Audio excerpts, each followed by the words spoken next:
very special couple, Dan and Lisa Sislo. They're from Malibu Press, and we met them years ago down here in Mexico. And Lisa is the mission director of the church, and they built more than 100 houses, the church, with our ministry and churches as well. They're going to share their testimony. We started coming down here when we read in the Malibu paper that our church, or we actually weren't members at the time, was coming down to Baja to do amazing things, and we wanted to join up. And so Baja Christian Ministries actually led us to Malibu Presbyterian Church.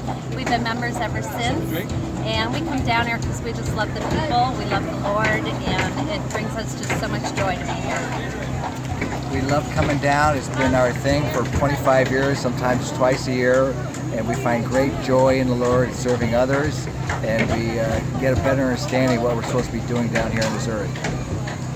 Come on down. Come join us.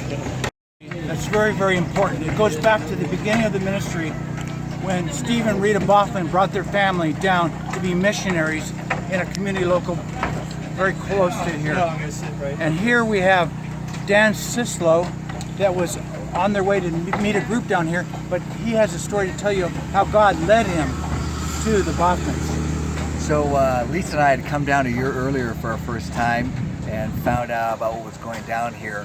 And we met Steve and Rita Boffman, who were missionaries down here. We're so moved by their commitment to the Lord to serve the people of Mexico.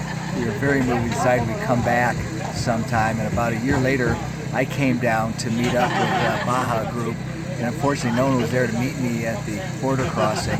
And it waited many hours, and it was already nighttime, around 9 or 10 o'clock. And so I crossed the border, and I just pulled over a number of times and prayed because I didn't know where I was going.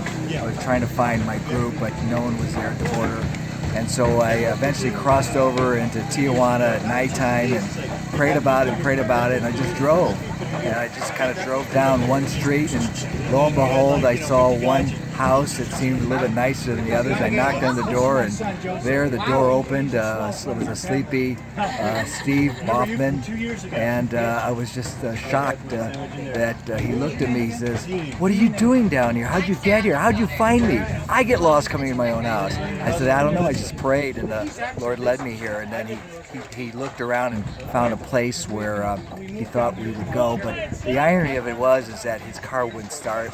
And I actually had to jump start his car so he could take me to where he thought we were supposed to be staying. And I think that he had to get up early the next day. So I think that maybe God brought me down to maybe jump start his car so he'd get to work in the morning.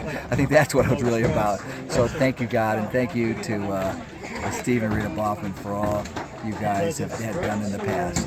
God bless you all. Thank you so much, amigos. Thank you for coming and bless our people in Baja. God bless you all.